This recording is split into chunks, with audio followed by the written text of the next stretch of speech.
Hello everyone. And welcome to a new story. What if Deku was Iron Man? I did not write this story. The original writer Mr. Kage. Please, if you enjoy, check them out after liking and subscribing for more videos. Now let's dive in this amazing story. Skimming through the shelves packed with hundreds, if not more, colorful books on them should lift Izuku's spirits. Especially looking through the hero comic part, but it didn't. At all. If anything, it added more salt to the rhetorical wound. Quirkless. He was quirkless. Because of something, he didn't know what it was. The doctor explained it to his mom, but he used words that Izuku couldn't understand at his age. Besides, he was more focused on the crushing feeling he felt. His ambition, his dream, taken away from him. All because he didn't have what most of the society possessed. Without a quirk, he couldn't be a hero. Kaken said it, the doctor said it, his mom said it, not directly, but he figured it out when she hugged him tightly and apologized continuously while shedding tears. Izuku shook his head, trying to get rid of all those thoughts. His mom came with him to this shop, so he could get some new hero comics and cheer him up. While he still had trouble reading and didn't understand a bigger part of the words used in them without explanation, he still enjoyed them, the colors, the action. Heroes saving people and triumphing over villains. Izuku truly found himself wrapped in the world of comics. He eyed the books on the shelves. Most of them had All Might on their cover. Izuku wasn't surprised by that. All Might was #1 hero in Japan and America after all. It was only natural for people wanting to see his adventures, even if most of them were fictional. Everyone enjoyed them anyway. Under normal circumstances, Izuku would grab one of them to his already large collection without a second thought, but this weren't normal circumstances. All Might represented everything that Izuku couldn't ever hope to archive. All Might was a true hero with a charming smile and a powerful quirk. And Izuku couldn't even get a chance to try to become one. With a silent sigh, he hung his head low and left the shelf. He wandered for some time looking at the floor, before his eyes rose up. Izuku tilted his head to the side. He was still in the hero part of the comic section, but this comics were different. Lines were more sharp to them, colors more toned, but still somehow flashy. But the most important thing was that Izuku didn't recognize any of the heroes here, which for a dedicated hero fan was simply groundbreaking. He deduced that maybe some older heroes, like more than 20 years before him. There was a guy with a hammer, red cape, and some kind of armor with lighting around him. Then a huge, green human, whose muscles were rivaling All Might's, that was smashing through a wall. Next was a man in blue costume with a shield that had a fierce expression and explosions in the background, while jumping through the air. And then, some kind of flying robot, but the robot looked like a person. None of those rung any bells in Izuku's head, and as a dedicated hero fan he couldn't allow that kind of disgrace to shine upon him. Intrigued and determined, he took one of those with the humanoid robot. First thing he noticed was that the comics was rather dusty and the paper felt kind of old. Ignoring it for now, he started looking at the pages. Imagine his shock when it turned out it wasn't robot, it was a suit of some kind, that the main character made for himself to battle crime. Before Izuku knew it, had read 4 of those comics. "Izuku, honey, what are you looking at?" His mom voice brought him up from his lecture. Izuku looked from the page he was reading at, to his mother who crouched next to him eyeing comics sprawled around the floor. "I found this," he said, showing her the cover. "It's Iron Man." He felt his tongue twist at that, and judging from his mom's small laugh, he most likely messed it up. English words were hard to say. "I believe it says Iron Man, Izuku." She said the name slowly to show him the proper pronunciation. "It probably means man made out of iron." "Oh, that makes sense," he said looking at the cover. Man made of iron. Iron Man. The man who fought the crime in metal suit. Most likely he had some kind of strength-type quirk to be able to move around. But then again he could fly, shoot some laser beams from his chest and palms, and then there were rockets and other weapons in his suit. Multiple quirks? That sounded like a possible solution, but... "Wow kid, you've got some brain there," came the voice with a weird accent behind him. Izuku jumped slightly and blushed. He was mumbling. Again. Getting over his embarrassment, he looked over his shoulder to find a rather old man with glasses and slicked back gray hair smiling at him. He wasn't Japanese, maybe American? He had a shirt with the store logo on it, so most likely an employee. The man looked at Izuku and then at comics laying on the floor. "Nice taste kid, no one really reads those anymore." Izuku raised his eyebrows at that. "Why? These are good. I really enjoyed them." The man smiled even more, chuckling slightly. Those are pre-Quarks comics, kid. They're like over 200 years old. The employee explained, making Izuku gasp. Only guys working here read them, well, some of them, myself included. He pointed at the comic Izuku was holding. I like that series in particular. Do you want me to tell you more about it? The man asked, and Izuku found himself nodding his head rather vigorously, making the man chuckle again. It's about a smart inventor/millionaire who had a terrible accident happen to him and decided to save people by using a super tech suit of his making. Smart? He must be super smart to build that thing. Most likely he has some kind of intelligence quirk. No, wait, it's a pre-Quark comic, so maybe some kind of power that makes him really, really smart. Izuku mumbled under his nose, stroking his chin, and judging the possibilities of such a hero to exist in his era. Only to be interrupted by the man laughing loudly. You really have a brilliant mind and colorful imagination, don't you, kid? He said, making Izuku blush yet again and his mom giggle. Sorry to burst your bubble, but it's not that, man said, looking into Izuku's eyes. What? Izuku couldn't help but ask. If the man with the suit didn't have multiple quirks or some kind of brain power, then what? He's just really smart. He's got a big brain filled with knowledge and ideas. That's it, kid. No quirks, no brain enchanting abilities. It's just him, man explained to Izuku softly. Izuku blinked at that, his brain coming to an abrupt stop. He had it spelled to him, but he needed to have a confirmation. For his own sake. So, he's quirkless, he asked, his voice barely a whisper. Man blinked at that. Well, using our age terminology. Yes, he's quirkless. Izuku moved his eyes from the man to the cover of the comic, that showed the main hero in his suit, helmet under his armpit, smiling gently and looking ahead. Looking at Izuku. Something warm filled his chest. And he knew what it was. That was the same feeling he had every time, when he heard or saw All Might. The feeling that told him that everything was going to be okay now. That he is here. That his hero is here, watching over him. Keeping him safe. Giving him hope. Izuku sniffed and felt his eyes water, so he ran his hand over them. Hey mom? Izuku said, his voice being nothing but a soft whisper, but he knew he had his mother attention. Can we get this once? Of course, sweetie, his mom answered, hugging him lightly and kissing the top of his head. And do we have a book that explains words at home? A dictionary? Yes, we do. Why? She asked, curious of her baby boy motives. I want to read and understand the words in them. Izuku said, while getting up, there was the ghost of a smile gracing his lips. If you want to read them, better start at the beginning. The man said, while eyeing Izuku, giving him warm smile. I can fetch you those, kid, they must be somewhere at the back. Yes, I would like that, mister. Izuku said, tilting his head. Lee. Stanley, kid. Gimme a few moments. Izuku simply nodded and watched the man go and look for the comics. He may not have a quirk. His dream may be laying in the mud right now. But his spirit is not broken. And Izuku would be damned if he gives up without a fight. If he can't have a power of his own, then he will simply develop it. Building it from the ground up. Izuku kept his gaze glued to the page he was reading, completely ignoring the commotion in his classroom. Once again he wished his classmates would be more considerate, and keep all the noise an octave or two lower. Not that they're bugging him in any way, Izuku just didn't want to go deaf so early in his life. He lived in his own little world, and they lived in theirs. Of course he wasn't a complete douche, that role belonged to the very angry Pomeranian, with his ever-present scowl, a few sits in front of him. Maybe he was born this way? He tried listen to what was happening around him, but only picked up on the important things. Like how, their homeroom teacher came with a stack of papers, started saying something about choosing their life paths, only to throw all those, rather nicely sorted for him, papers in the air, which in turn made his classmates cheer and start using their quirks. Didn't they know that was illegal?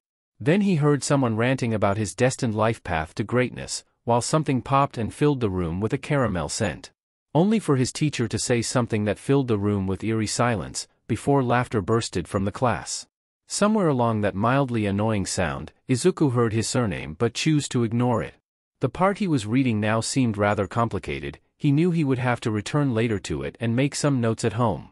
He really didn't want to mess up and make a miscalculation during the planning phase. But the very loud and obnoxious scream that sounded oddly like deku and non-stop popping cut his lecture short. Holding back a sigh that threatened to escape his lips, Izuku lazily rose his eyes from the pages just in time to see Bakugo ready to swing his arm at his desk, animalistic scowl and small red eyes directed at him. Izuku in a flash pieced together what was the most likely scenario that led to this unfortunate development. Weighing his options and taking into account that principal had all desks replaced last week, he chose to act. Support course. Izuku said in the most uninterested tone he could muster, which wasn't that hard, but it worked. Bakugo stopped mid-swing, his explosions vanishing completely after a second, but the scowl and red gaze piercing right through Izuku remained. He was finally getting to some interesting parts, but he knew that leaving his eyes out of the blonde form would lead to taking combusted sweat right into his face. Excuse him, he liked his face as it was. So he kept looking, not in the eyes. He didn't want Bakugo to think he's challenging him or something, God forbid. He glued his eyes to his chin, most likely the safest place to look. What did you say, you damn nerd? Bakugo nothing but growled at him. UA's support course. That's where I'm going. Izuku said short and simple. He really wanted to go back to reading. Bakugo huffed, shoving his hands into his pockets and somehow relaxed, but the scowl remained. Was it permanent by now? Good. Keep it that way, Deku. Remember that it was me who aced the U.A mock test. Go with the other extras, at least they could use your shitty nerd brain for something useful. Bakugo said with his gruff voice sprinkled with satisfaction of putting the shitty nerd where he belonged. Izuku just nodded to him and watched him go. He wanted to correct his unpleasant ex-best friend / number 1 bully. Bakugo didn't ace the mock test. He did fairly well, getting 95%, which was fairly high, but he was still 5% shy from Izuku. Thank God that his teacher ignored his score. Izuku knew that saying that to Firecracker's face would be equal to uncomfortable heat and shockwave right into his nose and some other roughing. Izuku wisely chose life. Midoriya, came his teacher's sleepy voice. What are you reading? Again. Izuku didn't even spare a glance to the man, his eyes were occupied with picking up where he stopped reading. He realized that his teacher was trying to get him into trouble for what seemed like the 1000th time by now. The man couldn't handle that there was someone much smarter than him. Izuku only corrected him once, 2 years ago. Electrodynamics and energy conversion. College-level stuff. Izuku answered as politely and humble as he could. Why people couldn't just leave him alone with his books? Maybe he really should take that early exam. He would have so much more time to read, gain money from his work or train some more martial arts. Not to mention the peace and quiet he would acquire, his social life was non-existent anyway. Izuku focused on his reading, completely shutting down the world around him. Now that the unfortunate commotion was out of the way, he could just read and take mental notes. If he remembered well enough, which he did, this was his last period. Which meant he was free in about 30 minutes give or take. Good, he had training today. Leaving the school grounds, Izuku walked at a leisurely pace toward the gym. He had some time to kill, so he decided that taking a detour and going next to the river bank, away from the main road, would do him some good. He wanted some quiet time, and read some more.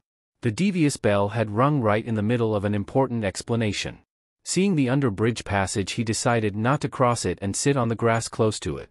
His mom said that he could use some sun, vitamins and stuff, and that he was too white. Mom once joked that he was whiter than a paper sheet. Excuse him, he wasn't. He compared it, and was a few shades away from it. Izuku was just about to open his backpack when he heard some weird noise from the passage. Like jelly dessert makes when you blow air into it using a straw. Intrigued, he rose up and looked into it. There he saw some kind of grayish-green sludge with creepy eyes and mouth. The jelly monster ranted about how he was being chased by some giant, blonde buffoon and needed to hide.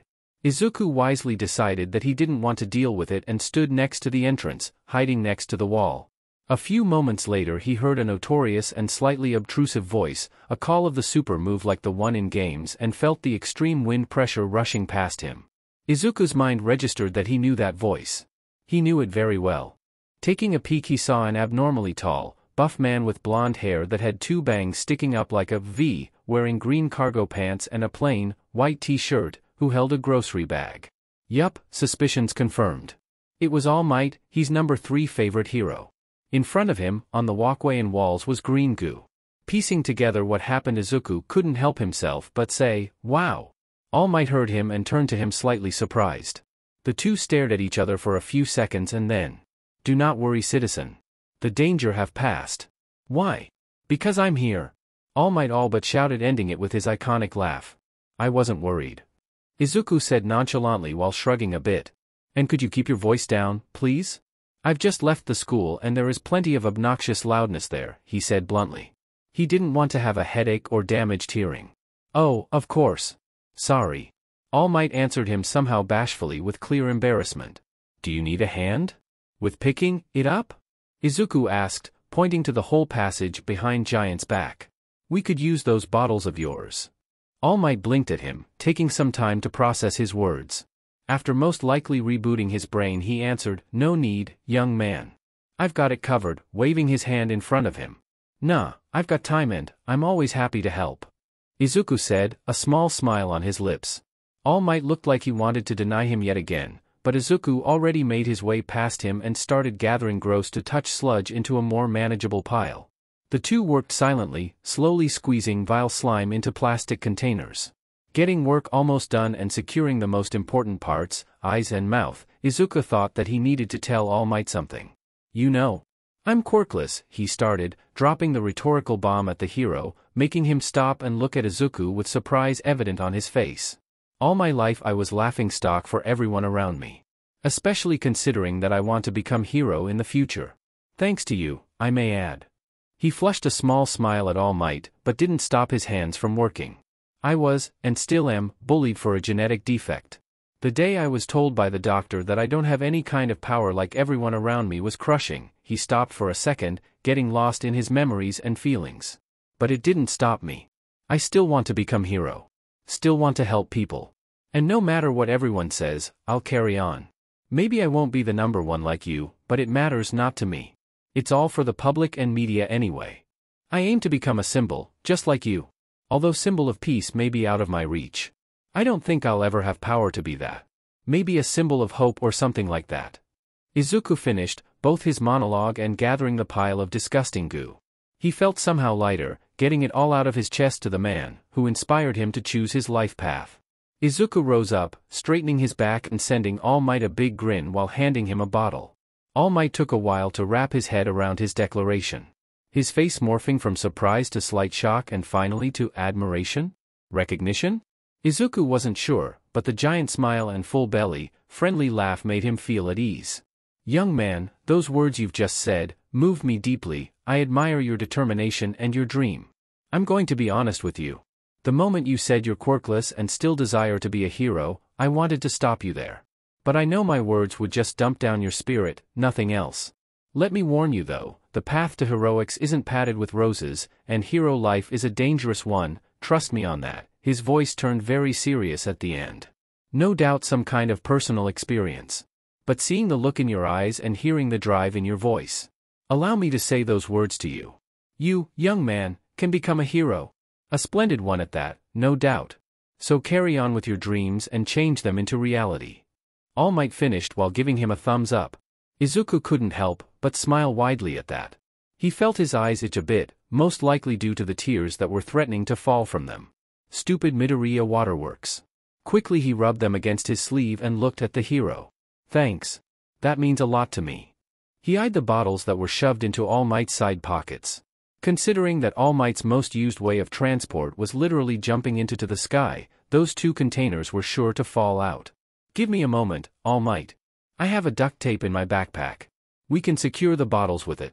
Better be safe than sorry, he said, already looking for said item. Good thinking, young man. And while we're at it, would you like an autograph? Izuku blinked at the question. Did he want one? Yes, very. As a dedicated hero fan, he always wanted to have one. And having All Might's, no doubt he would frame it in his room. Did he have something to write it on? Not really. In his backpack were only book he was reading at school, some basic supplies, and his Inventions to Build in the Future Volume 13 notebook. While taping bottles secure, he was thinking about using the notebook. He would consider it as some kind of blessing. Yeah, that would be good. After getting All Might's signature, telling him his name and watching the hero take off into the vast sky, Izuku turned around and picked up his pace from leisure walk to march, barely containing his excitement. He didn't want to be late for his training. Izuku fished out a simple black earpiece and put it on. Alan, please tell me that we have that recorded, he asked, while grinning from ear to ear. His cheeks hurt, but he didn't mind. Of course, sir, answered him a computer voice in the earpiece. I've already cut it and saved under a very appropriate name. Oh my god, it is All Might and I'm trying very hard to not fanboygasm right into his face. Alan Izuku started, his smile now strained. I really hate you sometimes, you know? I'm doing my very best, sir. Nizu kept glancing around the observation room. Teachers slowly filled it, sitting comfortably in padded armchairs. Midnight and Mike were chatting rather loudly as usual. Snipe, Vlad King and Cementos engaged in small talk, 13 and Ectoplasm cutting in from time to time. All Might in his small, withered form observed the screens, watching candidates preparing to practical part of the hero course exam. He could bet his money that Yagi was already looking for potential successor. Eraserhead stood in the corner, his back against the wall and eyes closed. He seemed to doze off. Well, when time comes, Nizu knew that Aizawa would be very meticulous in watching kids struggle, and lastly, Majima-san, did something happen? Nizu couldn't help but ask. Ever since the support course exam last week, Power Loader was? Nizu had hard time placing his paw on it. Majima was going from being super excited and a bit giddy, to complete desperation and downwards Aizawa's dead inside state. He even caught him stealing some of Vlad's secret vodka stash. Power Loader turned toward Nizu and folded his arms on his bare chest. It's just that I'm going to have two very unique students. He ended with heavy sigh. Going to? We still haven't gone through support candidate scores. Nizu inched closer, putting his head on his paws, small smirk dancing on his lips. Power Loader barked a laugh and shook his head. Oh, trust me on this, boss, those two already are in our school. Looking at their scores is just a formality. Nizu couldn't help but grin at that. So where does your problem lie? One of them is definitely going to be a death of me. Majima answered in so familiar Aizawa deadpan tone. And the other one, he's a genius. I had to ask him during the interview to explain some things to me, because last time I heard them was in college. Power Loader chuckled a bit. You're going to like him. Nizu grinned widely at that. Excitement bubbling in his chest. Maybe he's going to pay a visit or two in support studio. But I'm fighting with my thoughts. Majima admitted, scratching his chin. Nizu just nodded his head to continue. I'm sure that if those two click together they'll push each other into greater highs. He paused for a moment, shivering slightly. But I also fear that they're gonna do something that'll probably result in our early demise. Nizu laughed at that. Now he was sure that he's going to drop into studio to watch those two. I can't wait and see what their inventions are. Nizu admitted and turned back to screen. It was almost time to start. Power Loader chuckled silently. Oh, you're about to see one in the exam. He said, gaining Nizu's attention again, this time with puzzled expression. Let's just say that I've taken a bit of liberty and added something that genius boy made. Ha paused for a second. No spoilers though. He ended, gluing his gaze to the screens. Nizu fidgeted in his seat, excitement overflowing. Now he was looking at every monitor, searching for clues, wondering what the oh-so-talented future student did. He had to scold himself more than a dozen times. That riddle Power Loader left him with was keeping his attention away from hero hopefuls. T was subtle at first, so subtle that he was sure he missed it at the beginning, but then it started becoming more and more clear.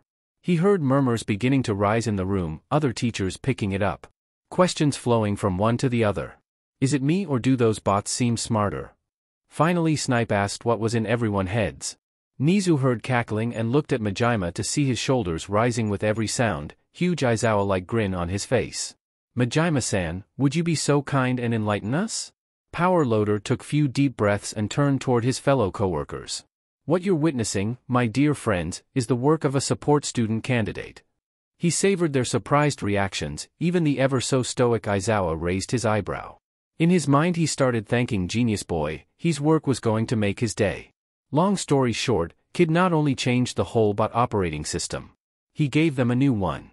He gestured to the screen to show how one pointer dodged a laser beam with movement too complicated and refined for old robots. Not only that, he also added a learning program to it. Bots now observe, analyze and develop counter-strategies, and to spice things up, they share information between themselves.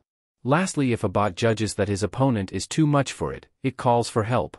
To sum it up, our bots think just like a normal human being. To say that teachers were shocked would be an understatement. Almost every jaw hung open, Aizawa's eyebrows seemed to vanish in his hairline, which was enough for Majima as he allowed his lips stretch into the biggest shit-eating grin he ever had in his life. He was sending this kid a basket. "You're saying that a 14-year-old did that in 3 years?" came the question from Mike, his voice pure bewilderment. "Oh no." Power Loader laughed, getting comfy in his seat. "He did it in 2, and in the other hour he vastly improved the bot's power cores. At the interview he said to me, if I had 1 hour more, I'd improve their AI even more, or something like that." The choking noises from some of his friends were music to his ears. Then came the 0-pointer and they watched as students turned into mass of headless chickens. All of them running away as far as possible, not caring about others, their own safety first and foremost. Displeased sounds made a round around the room. Suddenly screens switched to show a girl with brown hair stuck under a huge slab of concrete. She tried to turn around and touch it, but to no avail. The biggest problems?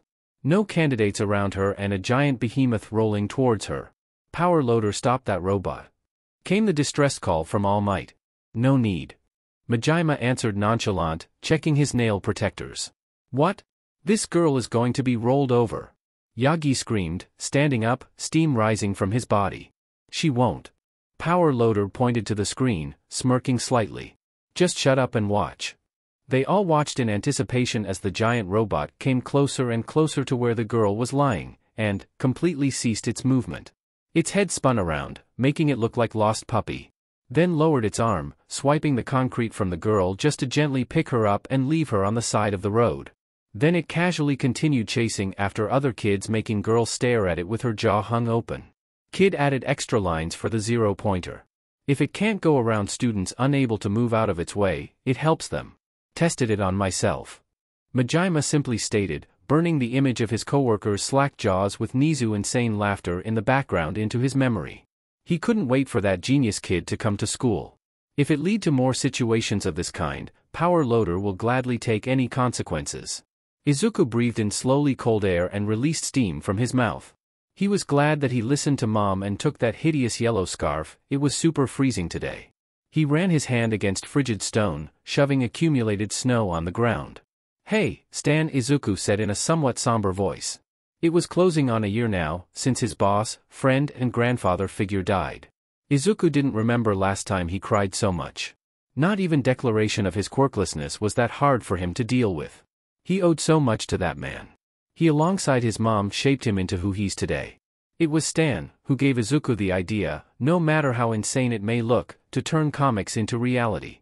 It was Stan who sparked Izuku's thirst for knowledge outside of anything hero-related. That's why Stan will forever remain as Izuku's #1, as his symbol. "I had the support course exam 2 weeks ago, the answer will come by any day now." He paused, shuffling nervously. "I'm almost sure I got in. You should have seen Power Loader face when I showed him some of my ideas. You would find it absolutely hilarious." Izuku chucked, utterly bewilderment in the hero's face still fresh in his mind. "I didn't show him the suit. That's a total secret for now. Only, when I'm in the Udate I'll share it with him, and ask for help if necessary." Izuku took deep breath and pursed his lips slightly. "Honestly, I don't know what I'm going to do if they shot down the idea." He admitted with fear. The Iron Man suit was his only solution. His only chance to ever become a hero. He remembered when Stan joked around that Izuku'd become the live version of Tony Stark. Suit, company, lovely lady at his side and a mass of people asking for his autograph. Izuku didn't deny that he dreamed about it almost every day. But now, being so close to turning those thoughts into reality, he was terrified. He couldn't help but think of millions what-if questions. He guessed it was natural for anyone. But he still was scared shitless. Of course, if they said no, Izuku would most likely come up with another idea to become a hero. High-tech suit wasn't his only written-down invention, but it'd not be the same. He'd feel disappointed in himself, like he let the Stan down. Just that thought alone was more devastating to him than any of All Might's punches. Izuku touched gravestone, gently following his fingers across the edge. "We shall see what life brings to us, won't we, Stan?" He sighed loudly and patted the headstone. "I'll swing by another day. Don't go around and cause trouble to others, okay?" Izuku left cemetery feeling somehow better. He wasn't fantastic or even good. He was just okay. Still worried and stressed, but throwing it out of him somehow lifted a weight from his shoulders. Of course it wasn't as effective as talking to Stan himself. But it's all he had now and he's not one to complain, much. Arriving at his home he immediately spotted very stylish, carefully polished dress shoes that were ideal for a 4-year-old child in size. From the living room came 2 voices, one belonged to his mom and other was definitely male, although it was rather high-pitched. Taking off his outside wear Izuku slowly made his way forward to greet sudden guest. Mom hasn't told him about a visit. There, in front of his mom sat a small. Izuku wasn't sure here. He knew that humans nowadays shared traits with animal. The police chief in Hosu had dog head for crying out loud, but this guest looked exactly like some kind of oversized rodent, in a super fancy suit with a long scar over his right eye, while drinking tea, and chatted with his mom, who looked like she had the time of her life. The rodent human saw Izuku enter the room, sent him a polite smile and put away his cup. If it isn't young Midoriya, he said standing up and walking toward Izuku. He didn't even reach Izuku's hips, but his presence made Teen felt that this man was to be respected. He extended his paw. I could not contain myself and not pay you a visit, young man. Izuku bent down and shook Rodent Man's paw. His fur was very soft, Izuku duly noted. Thank you, sir. I'm honored. But I'm afraid I don't know who you are. Guest grinned at that. Who am I? Am I a bear? Or a mouse? Or maybe a dog? The answer is, I'm the director of High, he said, while making some sort of dramatic pose. Izuku was dumbfounded. The very man who was responsible for the best hero school in Japan and one of the most known in the world, came to his house to talk to him. Him. A nerdy, antisocial teenager. Sudden sense of dread crept down Izuku's spine. Was he in trouble? Did something happen during hero exam and he was responsible, because of his new system? Oh God, please tell him nobody died. Just the bare thought that his invention could be responsible for taking away someone's life made his heart stop. Was he going to court? Or maybe straight to prison? Was Principal here, because he wanted to present them an insanely long list of damage that was dealt to the school? Please tell him that the freaking 0-point behemoth didn't run rampant, because he messed up somewhere in the code. Oh my, Power Loader and your mother weren't joking when they said that you can talk. Principal said, chuckling silently into his paw. Izuku clasped his hand over his mouth and felt his face heat up. Let's sit down and have a small chat. The rodent man turned around and plopped himself back on the armchair. Izuku sat next to his mom, who tried her very best to not laugh at her son's embarrassment. Izuku sent her slightly annoyed and dirty look, turning toward Principal and found his mouth drier than the desert. He wanted to ask questions, but no sound came out. He was beyond nervous, partly wishing to go back to cemetery and lay beside Stan. That would be 1,000 times better now that this. Worry not, young Midoriya. I didn't come here because you're in trouble. Quite on the contrary. Principal stated, allowing Izuku to let out a breath he didn't know he was holding. Normally we send out letters and to those who passed holodiscs. But there was no way for me to contain my excitement and wait for such a brilliant mind to come in April. I had to meet you, young man. Principal chuckled into his paw and took a sip from his cup. I must say you've left quite an impression on me and other teachers. He looked straight at Izuku, small friendly smile gracing his lips. I did? Of course. Due to your A.I we had to lower the acceptance score, because almost all candidates had trouble with taking down villain bots. Allow me to show you something. Principal said, digging into his briefcase, which laid previously beside the armchair. He took out a tablet, tapped a few times and presented it to Izuku. He and his mom watched the scene. Many candidates running away from giant 0-pointer with fearful expressions, leaving behind an injured girl. Izuku felt anger boil in his chest. Those were hero candidates. He heard his mom gasp when Metal Behemoth stopped before Trapped Girl. They fidgeted waiting for what's to come. Both released their breaths when 0-pointer helped Girl get out and left her alone. Good, Izuku didn't accidentally screw up. Thanks to your program, this girl's health and many others was saved. Principal said, taking tablet from Izuku. We always had a problem with them and some of the children ended up being injured. The rodent man bowed slightly to Izuku, offering a smile.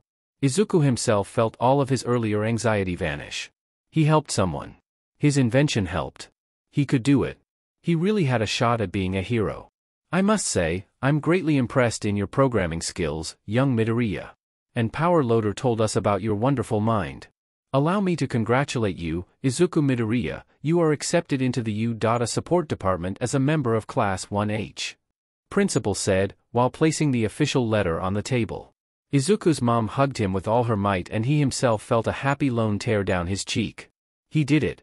But I can't help myself, but to ask you, young Midoriya. Principal said, gaining the son-mother duo attention. What is your source of skill in question? Power Loader tried to walk me through your lines of code, but found himself unable to explain more than half of it. Izuku opened his mouth to answer that, but stopped himself, before any sound was made. Half grinning, he asked wordlessly his mom to release him, which she did, but not before kissing his head. Izuku took out an earpiece from his pants pocket and presented it to Principal, who in turn looked at it with curious expression and pressed it against his small ears. Alan, say hello to you. A's Principal. Izuku said proudly, grinning fully. He enjoyed the principal's face shifting from pure surprise to full grin matching his own. Izuku felt that it was a strange beginning of a wonderful friendship. Izuku woke up to the sound of his beeping alarm. With the sluggish movement of his arm he tried to find his phone, intent in turning off the obnoxious noise. He didn't even remember setting up that particular song. After a few pats around the usual laying place of device, he decided that he was too sleepy/lazy to bother with it and choose the easier option. Alan, please turn off the alarm, he said, rolling across his bed. After a few seconds the alarm was still beeping. Alan? You there? Izuku raised his head, slowly opening his eyes and looking toward his desk. Yes, unfortunately I am, sir, came the response. Monitor lighted up blinding the now hissing Izuku. I'm just waiting for you to get your lazy ass up, sir. Well, I don't wanna. Izuku answered, falling back on the soft mattress. He stayed up till 3 a.m. to make sure everything was prepared and working properly as planned. He also gathered all of his semi-finished products to take them to UA, intending to use school supplies and finish them all up. So do I understand correctly that you want to be late for your first day in Udata, sir? Should I call Principal Nizu and relay that message? Izuku all but jumped off his bed, landing comically on the floor. Why didn't you tell me sooner? He asked, while searching his dresser for his underwear. I've tried to get you to sleep earlier at least 10 times, sir, and when you finally decided to rest for the night, you just said to set up the alarm for you. So if anything it is your fault, sir. Izuku opened his mouth to talk back. I've got it on the tape. Don't bother arguing with me, sir. Izuku just huffed, slightly regretting giving Alan a free will to create its own personality. He shook his head and left to get ready for the day. His first official day in UA high school, talk about exciting. After marking off the bathroom from his morning activities, Izuku slipped into his school uniform and marveled at his reflection. It still felt like a dream for him. Maybe he still was sleeping? He pinched his cheek and felt pain, so, unless he dreamed that feeling, it was real. After breakfast with his mom, grabbing his backpack and sport bag filled with electronics he made his way out. Izuku, wait, came Mom's voice behind. Turning to her, Izuku saw her small and thin form tearing up a bit with proud smile on her lips. You look cool, sweetie. Have a good day. Thanks, Mom, Izuku smiled back waving at her. During his train ride to school he felt people looking at him sending him polite smiles. Was that the famous respect toward UA and its students? He was just starting school and everyone around him already were looking up to him, expecting great things. Most likely they thought that he was in hero course. If someone asked Izuku about it, he'd tell the truth. He didn't want fake admiration. He wanted people to recognize him for his deeds and inventions. UA's building was as always, breathtaking for him. It didn't matter that for the last month he was coming here to work on a special project with the principal and Power Loader. It was his school now. Maybe he was still in bed? Another pinch said otherwise. Sir, do you want me to guide you toward your classroom? Alan asked, pulling Izuku out of his musings. No, I'm good. I've already memorized most of the main campus layout. Izuku answered, stepping into school grounds. Are you sure? We don't want you to end up in Midnight's arms. Again. Do we, sir? Izuku shuddered at the memory of this particular accident. The worst part? He found himself enjoying a bit off her petting. We agreed to never speak of it, Alan. Did we? Came back the cheeky response. How are you feeling though, sir? Izuku blinked at that and scratched his head. When Alan wanted he really was a great friend. If only he finally dropped the sir thing. Good. I can't wait for it to start. Izuku admitted, smiling slightly. And you, Alan? Just like the lines of zeros and ones. Back to being cheeky. Izuku smiled, shaking his head. He started wondering about his future classmates, remembering one in particular from the exam. He had to admit, she's talented, where everyone made one or two things, that girl ended up with 5. But during this she caused several explosions and a mini fire. Her proud laugh and the offhand comment that it was less than what she normally didn't help. Izuku found himself wishing that this pink-haired menace wasn't in his class. Shota slowly sipped coffee from his cat-themed mug in the teacher's lounge. He wasn't sure who made it, but damn him, it was good. Almost enough to show some of his heart and not make his students suffer. Almost. Thinking of students, his mind wandered to a particular one. Power Loader's genius boy. Shota had no doubt that kid was smart. Well, smart wasn't accurate. Nizu showed him the kid's IQ test. That boy really had a brain. Shota himself meet boy once. The mumbling that kid made, while gushing out all information about Eraserhead, honestly gave him chills. Then he asked for an autograph and pulled a notebook containing said information and good-looking sketch of him seemingly out of nowhere. Shota didn't really know what to do. In his whole hero career he was never asked for one. In the end he just shrugged it off and fulfilled the kid's wish, gaining a blinding smile. Then Genius Boy gave him one of his inventions, a micro camera that was ideal for underground operations. Best thing about it? No one would be able to see it, because it blended perfectly into Shota's hero costume. But Shota knew a problem child when he saw one. Call it his 7th sense, because the 6th belonged to finding cute, fluffy cats. That Genius Boy was sure to bring trouble, especially with that odd, positive vibe he gave off. When he voiced his thoughts to Nizu, the accursed rodent laughed a bit and told him about the kid's plan for the future, or at the very least a part of it. Hearing it, Shota wasn't sure if he was impressed or scared. Probably both. His phone pinged, signaling him it was time to get going and meet his new students, or playthings, as Midnight loved to say. She wasn't entirely wrong. Grabbing his beloved yellow sleeping bag and resetting his facial features to completely dead inside, he made his way towards 1A. Momo wasn't entirely sure what to think of her classmates. Her whole life she was homeschooled and didn't have much contact with people her age. Her only interactions were limited to balls and tea parties her parents attended. Every girl there were just like her, prim, soft-spoken, giving of polite smiles, and all of the boys there. Momo had lost her count after the 5th time. She caught them secretly ogling at her body. But she was sure of two things.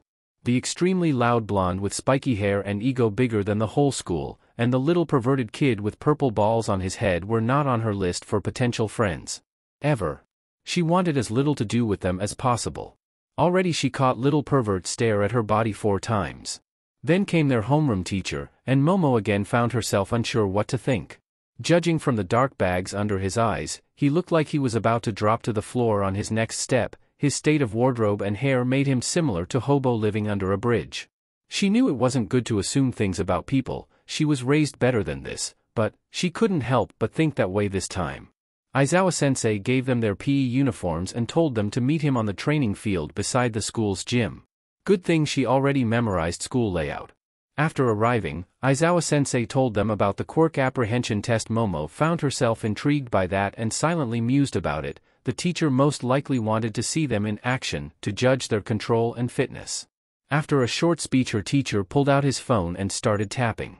When 10 seconds passed, Momo couldn't help but think about his rudeness. Answering a text mid-lesson? Unthinkable. Why did you hired? God damn it. Aizawa said, irritated. Why is it not working? Stupid thing. Momo and many of her classmates tilted their heads at the scene. Did that man never had a phone in his hand? You know, you could just ask me to do something. No need for the rudeness, Aizawa-san, came the response from the device.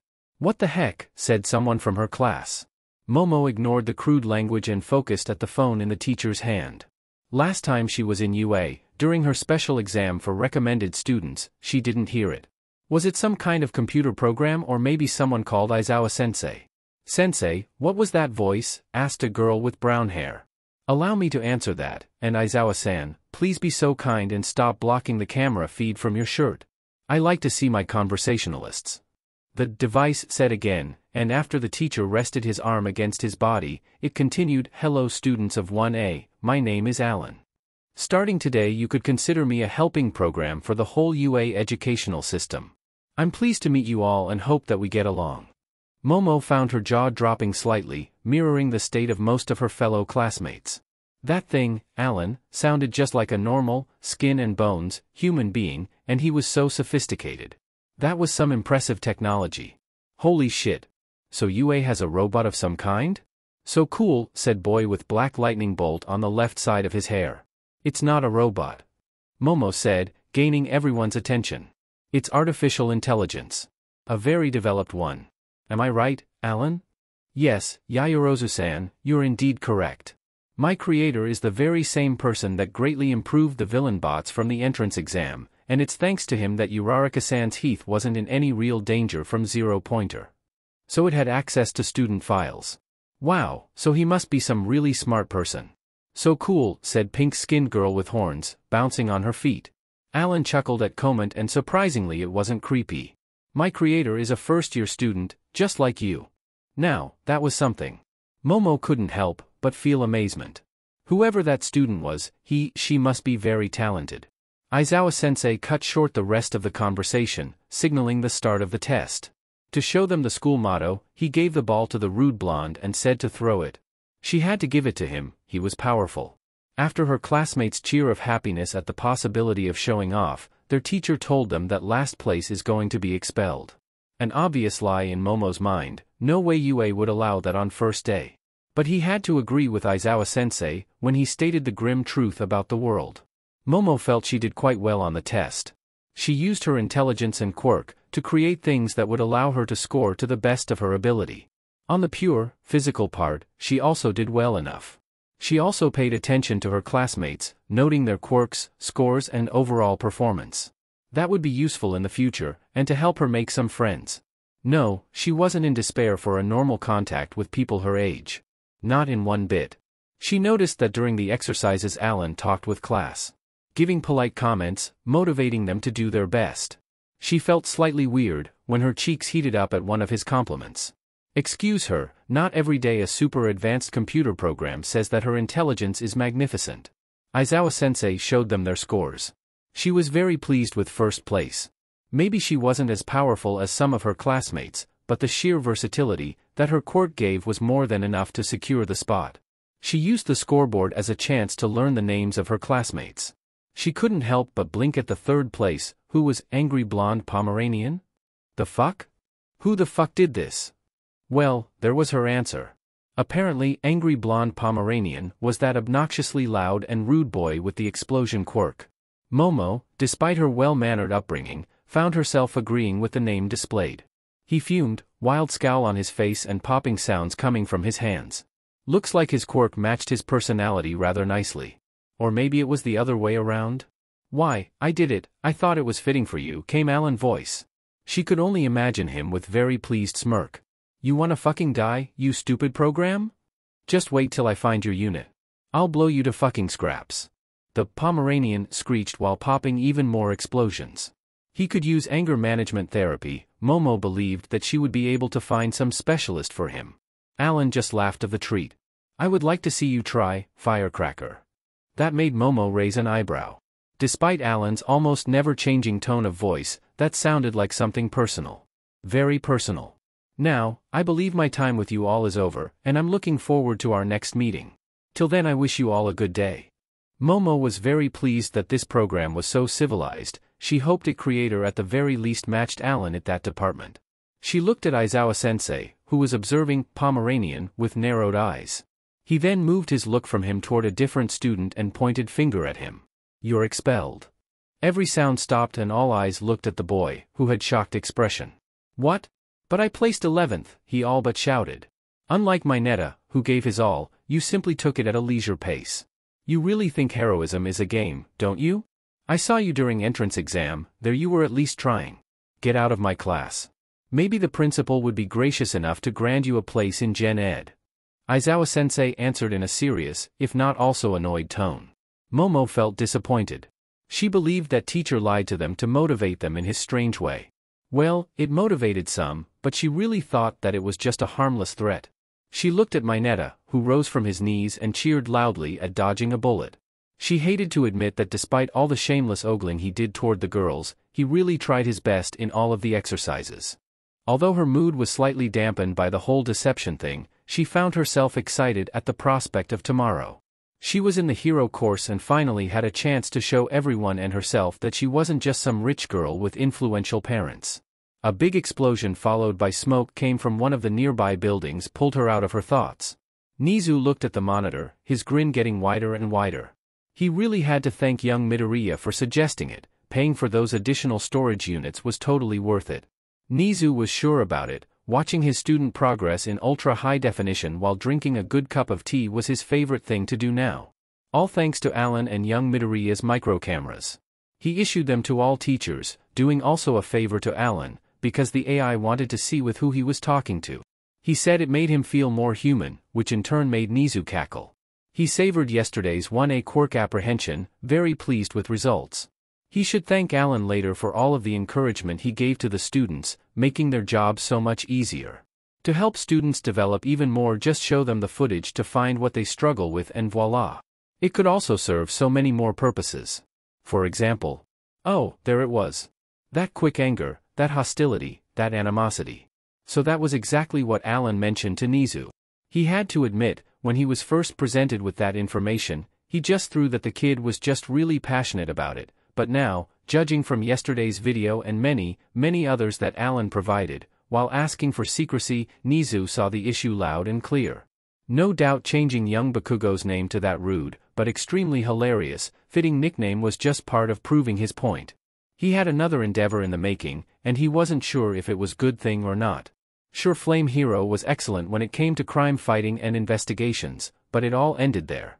Of course, strive to be the very best was more than desirable, but if the cost of it was mass public property damage, was it really worth it? Alan, is this what you wanted to warn me about? Nizu asked, fondling with his paws on his frozen image of Katsuki Bakugo with his animalistic scowl and light explosions dancing across his hands present the screen. Yes, Principal. Alan assured, a small green LED showing his presence. I see the issue. I apologize for dismissing your concern earlier. Nizu said, frowning a little. No worries, Principal. Better now than never. Nizu sat there silently for a few moments. For now young Bakugo would be kept under close observation. If the boy won't show any signs of improvement, then adequate measures will be made. Aizawa his eyes on him from the start, good thing that Alan also contacted him, that reminded him. Alan, why did you do it behind young Midoriya's back? Nizu was curious about his reasons for doing it this way. At first the program just stayed silent, but the green LED showing his presence on the computer remained. Although I am very grateful to Izuku for creating me, naming me and allowing me to have free will, I can see that he won't take any actions against that blonde menace himself. He still clings to that childish awe at Bakugo's power and drive, even when he doesn't see him as a friend anymore. I want to protect Izuku, and if it means doing things behind his back, so be it. Nizu nodded at that. Thank you for your honesty. Sighing, he turned in his office chair and looked out of the window, his mind thinking about this whole situation. He would need time to fix it. Especially if young Midoriya's plan for the future came to fruition, the boy deserved it, and Nizu would be damned if he didn't help him. Time for some more tea and a heavy brainstorming session. Izuku's hands and mind were in that odd, but not undesirable, state of synchronization. It was simple really. His brain was just throwing numbers and words for his hand to write them down as fast as possible. Which was quite a bit. He remembers that one time, a paper was literally smoked from one of his creative endeavors. He was in UA, and had access to many, many more resources than he had before. His paycheck from his job in the comic and manga store, and his allowances could only support him that much. Seriously, to just get Alan working properly he needed to save up for almost a year, and the AI was only capable of doing simple tasks and holding basic conversations. Over the years Alan became more aware of himself, developing his own sense of being, as well as doing more and more complicated tasks, but it wasn't anywhere near nowadays level. Connecting Alan to UA's servers did so much good for him. Alan could do now so much more tasks at the same time, had access to many more information, and all for the small price of helping the school run its educational program. That was what he called a bargain. And now, having the opportunity to use UA's superior vast list of materials, Izuku had to run new calculations and change some designs. All for better, of course. Midoriya, what are you doing? Someone with a hoarse voice said. Izuku stopped. Looking up he saw ectoplasm staring at him, standing next to the whiteboard, with some complex equation on it. Wait, ectoplasm? Ectoplasm taught math. When his creative strike struck him, his class had a lesson with present Mike. Which was, a period ago. Or maybe it was 2.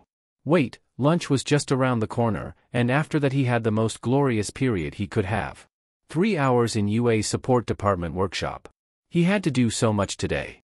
Oh, ectoplasm was glaring at him and he slightly shivered. He was mumbling again, wasn't he? 43 2/3. Izuku said as he went back to writing. He heard ectoplasm cough, which sounded strangely like, correct. Wasn't Nizu supposed to inform his teachers that taught math and physics, that he was allowed to do what he wanted, as long as he stayed quiet?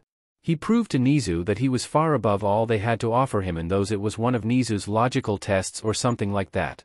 The small furred menace loved them too much. Speaking of menace? Izuku turned his head, half glaring at the form of his yesterday and most likely future cause of headaches. A pink-haired girl with amber eyes, that was once again tinkering with some piece of metal, Mei Hatsum. He really must have done something bad, for God to punish him so hard. First being quirkless, not that it bothered him that much now, then this pink hurricane of destruction. What's next? Getting literally frozen by a teen with daddy issues? In all honesty, Izuku didn't know what to think of her. She seemed ultra hyper. She was all over the place, didn't know the definition of personal space, and if she couldn't find her tool, she borrowed it from someone. And above all things, she could cause anything to explode. Literally anything. Yesterday was proof of it. That thing she was building wasn't even connected to a power source and it still blasted, causing the whole studio to be filled with smoke and noise. Izuku still felt the ringing in his ears. But, as much as he wasn't fond of her, he had to admit, her talent was something to admire. Even Izuku, with his earlier possessed knowledge of machinery they were able to use, couldn't match up her sheer speed. Most of his class was only beginning to build their inventions, spending most of yesterday making blueprints and getting accustomed to the equipment. Izuku himself was nearing finishing, he just needed to screw some boards, add power, some finishing touches, and he would be done. But Hatsum, she almost completed 2 inventions. First one was some kind of grapple gun, that was in form of an arm guard. The other being boots. He remembered how Power Loader had to all but throw her out of the lab, and he looked like he had struggled with it.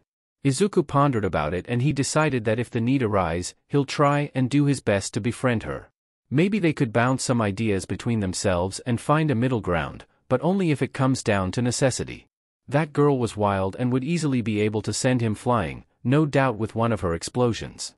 The bell rung and Izuku packed his things. Now it was lunchtime and once again he could relish in Lunch Rush's awesome cooking. Of course nothing would ever beat his mom's katsudon. Nope, never.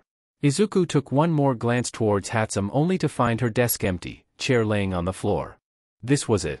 Finally, after the agonizingly slow passing of time, she could finally let loose her mind, and just work, and for good measure work some more. So many ideas, so many designs, so many babies to make. This was heaven, she had access to so much more raw material and their variety. Now, long gone were the days, where she had to search through garbage dumps. If she wanted something, she just needed to grab it from a storeroom and make sparks fly. She was so lucky that a day had about 70 hours. She only had to suffer through those stupid, useless lessons. Hello, she's Mei Hatsum, she didn't have time to sit around and just listen. It was so counterproductive, she didn't understand that. Why won't they just give them lab hours all the time? Or at the very least to her. So many new babies to make, and who could do it better than her? No one. She was furious at her teacher. Power Docker? Super Loader? No matter, the big guy with the funny helmet. The audacity to throw her out, saying it's over for the day. What an atrocious thing to say. How dare he get her away from her baby-making spree? She should just make a special baby that wouldn't allow him to do such a disrespectful thing. Yeah, that would do. That would be baby number 29? No matter, back to baby making. Just a few more twists of her screwdriver. Wait, was it hers? Yes, no. The one she picked up from the floor, when she was going back to her station with some more materials. Did it matter? Nah. And there. Finally, she finished her super-duper mega-awesome hovering boots. Damn her teacher, she could just do it yesterday and go make another ultra-cute baby. She looked at her newest child with love, only a true mother could offer, checking her design again. She found some loose screws. That wouldn't do, she was just about to correct it, when she felt a hand on top on her shoulder. Who dares? I believe this is mine, said a guy, with a stern voice. She looked at the person, who had the balls to stop her. He was taller than her, with freckles on his cheeks and black/greenish hair. He was glaring at her hand that held screwdriver. I found it on the floor, she huffed at him. Really, what was with people interrupting her work? Was it some kind of competition? It pissed her off. Yeah, I've put it there to have it near my hand. Oh, that would explain it. I need it, besides mine has gone somewhere. She really hoped that this guy would just go away. You mean that one? He asked, taking out her screwdriver from the pile of metal sheets. So that was where she left it. Can I have mine, please? I need it to complete my work. May just shrugged it off, and they exchanged their tools. She felt somewhat bad for it. Just for a split of a second, she interrupted him in his baby making. No matter, now she could just test how her new baby worked and go to the next one. Are you about to do a check on it? Freckles asked. Why was he still here? She turned and found his eyes focused on her baby, interest evident in his gaze. Oh, so he wanted to witness the greatness of May Hatsum and her cute baby? She grinned at the potential future fan of her work. Why not give him a show? Yes, you want to see? She asked excited. He simply nodded. She was just about to take them and put them on her feet. Did you check it functionality? What is wrong with him hindering her at every move she made? I'm just about to, she answered, her patience running thin. I meant dry test, to just see if it turns on correctly. It's powered by accumulators, right? Did you run a numbers to ensure if it was too much or too little? He told her, crossing his arms on his chest, looking at her eyes. Did she run the numbers? Yes. Once. One time was enough. Yeah, in my head. Let me guess. You did it once, he sounded somewhat done. She just nodded and he face-bombed. What? Was once not enough? Then he did an unthinkable. He took one boot, unscrewed the back panel and started checking her work. Now that wouldn't do. She would give him a piece of her mind. She was just about to show him her fury when he interrupted her again. It's loose, he said, pointing at one of the wires there. She took boot from him. It was not. No way that great May Hatsum would miss something like that. The cable was totally loose. Just her grabbing her awesome baby caused it to fall out halfway through her mess of wires. And then some more followed. Well, what was a problem? It could no doubt cause her cute baby to not work at all or lead to some kind of malfunction. You're welcome, Hatsum-san, he said with deadpan voice, blinking at her. Thanks, I guess. She laid it down on her bench top, frowning deeply. How could she miss this? Then came a rumbling sound. Maybe a storm was coming. Hatsum-san? Freckles said, gaining her attention. Are you hungry? When was the last time you ate? He had worried expression. Wait, hungry? Was she hungry? She knew what hunger was. Now that she thought of it, that would be a very possible explanation for that weird feeling in her stomach. She had it before, she was sure of it. It always interrupted her work, so she just ignored it. Just like sleepiness. Nothing was more important than her babies. Dunno, maybe yesterday. Why do you ask? She started tinkering with the other boot. Yup, same case here. Lots of loose cables. Really, how did that slip through? She heard Green sigh loudly and ask something to their teacher. Well, she would thank him later. He just saved her adorable baby, he deserved simple thank you. Then her world turned upside down and she was looking at the floor. She saw herself moving, but that couldn't be possible. Her feet didn't touch the ground. She looked behind her and saw Freckles, or more exactly the back of his head. He was carrying her over her shoulder, taking them away from the workshop, where a cheer of happiness rung. What are you doing? She asked while struggling against his grasp. He had some nice muscles there. Wait, focus her babies. Taking you to the cafeteria. Lunch rush is still around, so he can make you something to eat, he simply stated. I don't wanna. I need to go back and make some more babies. Mai cried. Why didn't they understand the importance of her work? Babies? He asked confused. Oh, you man your inventions. That's cute, I guess. Even makes sense in some way, he chuckled a bit. May ceased her struggling and looked at him with bewilderment. He understood. Finally. Someone understood. Now to somehow persuade him into going back to lab and continue her glorious baby making. You need to eat, Hatsum-san, he said sternly. Could he read minds? When you're hungry, your work suffers. Lie, she worked at her best every time. Occasional screwing up was just part of her work. My mom always says that a hungry inventor is bad inventor. I found myself agreeing with that statement. With an empty stomach our minds don't have the fuel necessary to work correctly, causing mistakes. Same case with sleep, although I think it's a bit cynical of me to say that, he laughed at that. He had a nice laugh, she noted. Well, that made some sense, and some treacherous part of her mind agreed with him. Her brain supplied her with memories of being more efficient having ate and slept a few hours. Okay, so maybe Green had a point, big deal. They entered the empty cafeteria. Freckles sat her at the bench and then he went to buy food. That was her chance. She could make a break and go back to her adorable baby. She rose her body, or at the very least tried. It felt heavy, like it weighted actual tons. Her muscles didn't respond to her pleads, and that feeling in her stomach grew even more uncomfortable. What was going on?